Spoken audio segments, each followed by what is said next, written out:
এবার মাননীয় প্রধানমন্ত্রী তারেক রহমান সাহেবের নির্দেশে এবং তার নেতৃত্বে হজ যাত্রা যাতে সুন্দর সাবলীল হয় এবং এখানে যাতে কোনো ধরনের অনিয়ম না হয় সেই ব্যাপারে তিনি একটি নির্দেশনা দিয়েছিলেন। সেই নির্দেশনা মোতাবেক আমাদের একজন প্রতিনিধিও পাঠানো হচ্ছে মাননীয় মন্ত্রীর সঙ্গে, একজন মাননীয় এমপি মহোদয়কে পাঠানো হচ্ছে শামীম কায়সারকে। সেই সঙ্গে আমাদের যে বিমানের তরফ থেকে আমাদের ধর্মসচিবও যাচ্ছে। আমাদের ব্যাপারে বিমানের ব্যাপারে যে আজকে আমরা বলতে চাই, আমার সঙ্গে আমাদের বিমানের সেক্রেটারি সাহেব আছেন, বিমানের এমডি আছেন এবং সিভিল এভিয়েশনের চেয়ারম্যান সাহেব উপস্থিত রয়েছেন।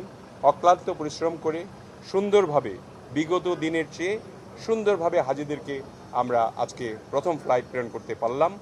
আজকে ফ্লাইট আমাদের মোট ফ্লাইট যাবে 14টি এবং বিমানের যাবে আজকে 6টি এবং বাকিগুলি সৌদি এয়ারলাইন্স যাবে। এবং আপনার সৌদিয়ার 2টা ফ্লাইট আছে, ফ্লাইনাস অ্যান্ড সৌদি এয়ারলাইন্স। তাদের সব মিলিয়ে আমাদের হাজিরা যাবে ৭৮,৫০০। তার মধ্যে আজকে রওনা করলেন ২,৫১৪ জন।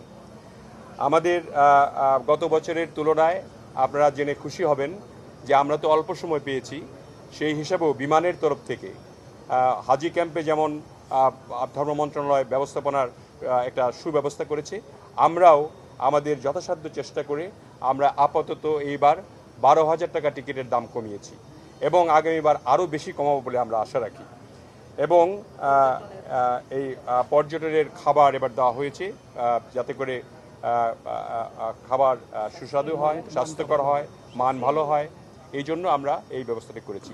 আগামীবার হজ যাত্রা আরও সুন্দর হবে, সাবলীল হবে এবং হাজিরা আর এই বিগত দিনের মতো এই কষ্টে পড়বে না, এটা আমরা আশা রাখছি।